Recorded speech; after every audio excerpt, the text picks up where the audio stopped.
javelins, freelancers, ladies, gentlemen, boys and girls, welcome to another report from Anthem Universe. I am one of your hosts, Ogaz, and today we're going to take a look at a few elements from this week. Of course, we had the live stream only in the last 12 hours, and of course, unfortunately, we didn't get to see all the things we wanted. No doubt we saw elements of Fort Tarsus, some of the characters and elements of the missions, but unfortunately, we're unable to see the master gameplay that Mark Gamble had promised us, and sadly, not the mission and context with Interceptor. So I suspect we'll see more of that very soon. They had some stream issues, in particular with their bandwidth and their XSplit, which they were using for streaming. So unfortunately, we don't have a lot on that, but we have uploaded the stream just recently. We made a cut of the highlights from what we saw of Tarsus, and we'll be exploring that and more this weekend on Anthemcast. Make sure you check in on that. That's usually 7 AM EST Sundays, which is a morning breakfast for some of you, usually midday lunchtime for the Europeans, and of course for the Oceanians, late evening on Sunday. But so do jump in on that, and of course check us out at the usual places for Anthem Universe, Twitter, etc. I just want to cover a few things this morning, in particular a couple of things that we missed in the last week. We've been a little bit preoccupied with a few other things, working closely on Anthem, looking after the Twitters and the Discord. I thought I'd make some reference to a few things that I think were important in the last week, in particular some tweets, some images, and some special things to share, no doubt, over this week and the coming. First things first, we had confirmation from Mark Dara over the Twitter sphere that we'd be allowed to have more than one freelancer per account. This was nothing new. I think most of us were aware of this in the community, but it was always a good reminder for those that hadn't been across it that indeed you can have multiple freelancers on one account. Another very special tweet, and I think this is actually one of the ones that I enjoyed immensely this week, and that is that enemies have confirmed to fight each other. Now, Binary and I had some insights into this, in particular with the gameplay tests that we've been involved with, and it's been super exciting to see this actually confirmed. In fact, that enemy factions do fight each other. You will see monsters, you will see Ursix getting involved and getting stuck into Dominion and Scars throughout the battle. So it's going to be an interesting firefight, I think, and a lot of interesting places to see in Anthem. It was a good confirmation from Mark. Elsewhere has been confirmation of the seasonal decorations in Anthem. Well, not confirmation, but more maybe, that it's a possibility we'll see some areas of that, and I think they've alluded to that in the past, so I'd expect that's something that could happen, but I think it's going to make something special. You know, if we can log in at Christmas, Easter, special holiday events, those things, they're small, but they often bring community back, and in many cases bring massive amounts of community back for games that maybe some have forgotten about. You know, the great example, of course, was the Predator add-on with Ghost Recon. Now, of course, hopefully Anthem won't see the drop-off that Ghost Recon saw, but I suspect in some ways the love that we saw, the energy that came back to that game through the add-on campaign that they built in, we'll see similar activities to these types of things, hopefully, in Anthem. Now, of course, elsewhere we have seen, if you're interested in the technology and the graphic fidelity side of things, there was some conversations around light chromatic aberrations. Now, if you don't know what that is, it's actually like it's kind of like replicating technology in old cameras. It's like an optical problem. It used to occur, I mean, the way it would work was it would occur with, say, lenses, and what they'd be able to do, they'd be unable to bring certain wavelengths of color, and you would see this kind of blurred color edging to the visual, I guess, output of what you're seeing on film, and it's often used in a lot of games recently to create sort of like a filmic effect, like a visual effect. It actually kind of distorts the image, and I suppose the best way of thinking of it is like it's kind of like viewing as if you're watching a movie or a game, but sometimes if it's overdone, it has that effect, like almost like you're watching a film in 3D, but you're not using the 3D glasses. So this point was, I know it's subtle and it's a bit geeky and nerdy, but if it's overdone, this can be very saturating and very painful to watch. So hopefully, first of all, if they do it, it's brought in moderately and lightly, but secondly, that it is an option that perhaps people will be able to turn off. But in either way, it has been confirmed, as per a very savvy user that pointed that out there, that light chromatic aberration filters are indeed present in Anthem. that's enough of that geekery. It's time to move on, I think. And of course, elsewhere, we've seen that the first javelins unlock in an hour. Now, this was confirmed during the last week. Of course, most of you are probably across this fact, but in reality, it took, according to Mark Dara, about an hour to unlock the first javelin. I think Byron and I will confirm that finding. That has been announced. Definitely that is our experiences, and it was more than sufficient for us to quickly jump in to our own javelin suits very early on in the game. Of course, Binary very quickly took Colossus, and I spent some very enjoyous time in Interceptor.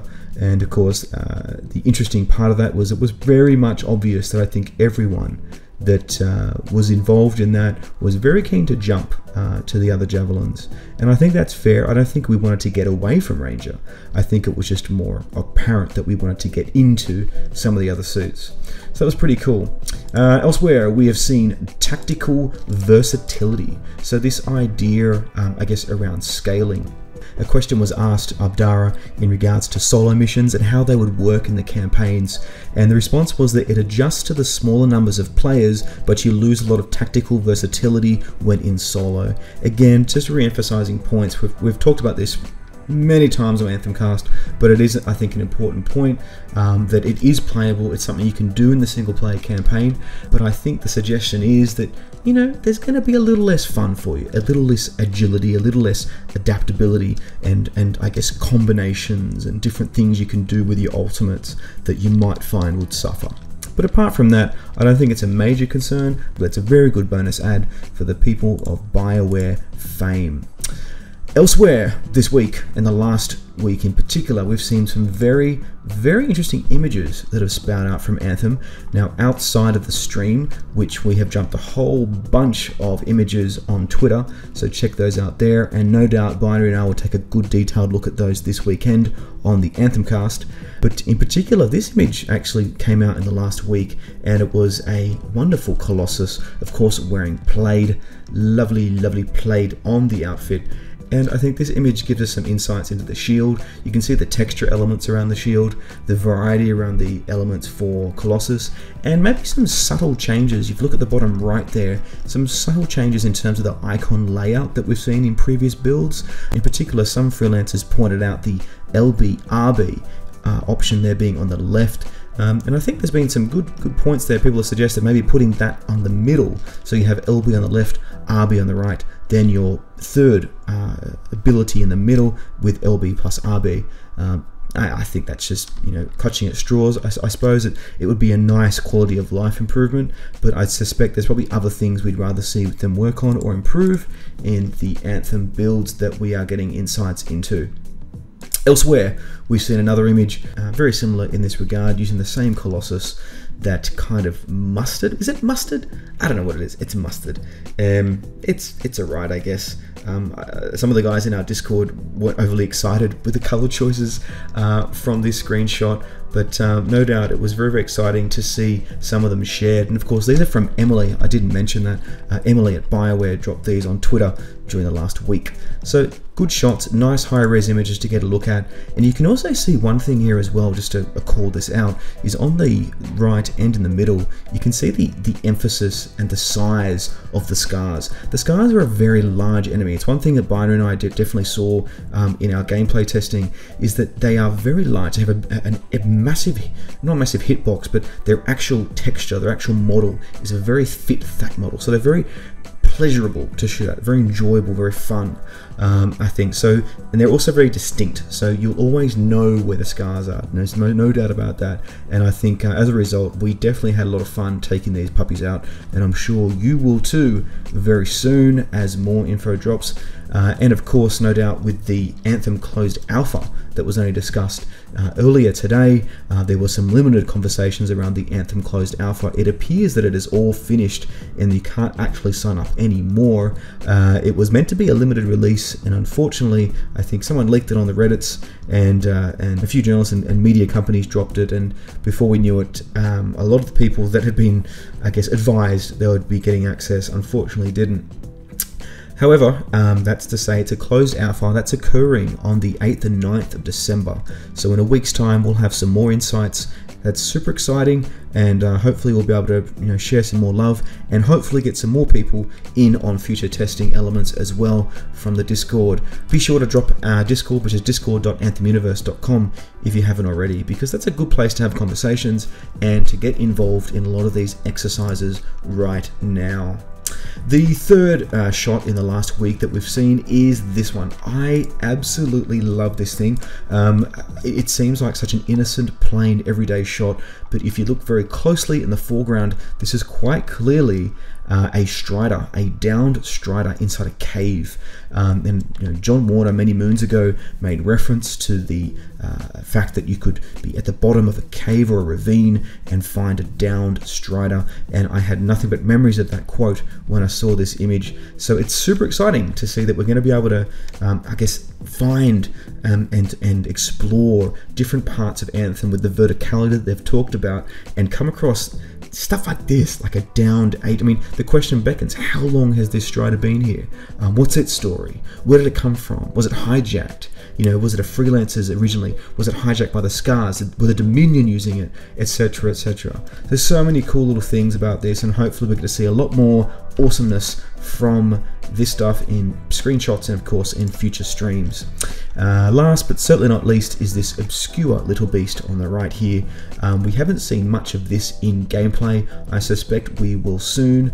I will say that Binary and I have seen similar monsters, including a special Ursix and a few different elite monsters in the game that we will no doubt get access and privy to in the coming weeks and months up to the launch of Anthem. In particular, this guy looks like, what has he got? Strong hind legs, big claws, he's not armed, so he's clearly something of nature in the world of Mirus. If it is Mirus, we still don't really know that for sure, but I'm going to keep calling it Mirus, damn it, in terms of the world of Anthem. Anyway, just some exciting things to see in terms of the enemies and factions from that. The other epic, amazing, stupendously wonderful, amazing piece of information this week was of course the art book. Now there was information previously about the Anthem comic book and art book coming from Dark Horse. Now there has been some more news and leaked images of the art of Anthem, and in particular the art of Anthem limited edition. This is hot. This is coming out on March 26th 2019, so it's going to be post-launch, a month after launch, which is a little sad, I have to admit. I have many memories of buying Mass Effect 3 books and Halo books and etc for artwork around the game time, around launch, and in some instances sometimes those books have come out a week or 2 weeks before launch. It's going to be sad that we unfortunately don't have that kind of access here. However, I'm more than pleased from what we've seen and from some of the images we've just seen now of where they'll be going with the art book. Now, of course, the art of Anthem features hundreds of pieces of artwork with developer commentary detailing the creation of BioWare's new game. Our expertly designed limited edition features a die-cast clam shell case, hello, a gallery quality art print, exclusive cover, and a metallic printed and embossed miniature replica of an ancient Fort Tarsus mural. Now, that sounds pretty exciting. The question is, tell us the price. The price is $79.99 US for the limited edition and $39.99 for the standard hardcover. So it will be an investment for some of you. For some of you, it will be a no-brainer. It is available already at Amazon for pre-order, along with a bunch of other regular suppliers who provide comic books, etc. So the best way, if you want to really check out all the avenues, is to go to Dark Horse, to Dark Horse's website and actually see what shops they've got on offer. But of course, if you're lazy and you want to do a quick pre-order, you can jump onto Amazon and you can already do that for both versions of the art of Anthem. And while you're there, pick up a pre-order, of course, of that Anthem comic. There's meant to be 3 issues of that, and very excited to see more when that comes out very, very soon. That said, that's probably everything that we've got time for at the moment, so I must leave that there. Be sure to check us out, of course, on YouTube. Follow us here and subscribe. You can, of course, check us out on Discord, which is discord.anthemuniverse.com. On the Twitter sphere, we are at Anthem Universe. At Twitch, we're, of course, Anthem Universe. And, of course, remember, we will be running our next Anthem cast this Sunday morning, so jump in to check out our analysis and conversations over the weekend.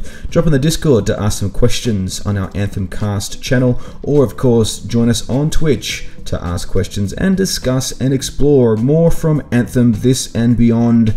Javelins, freelancers, we will see you next over the wall.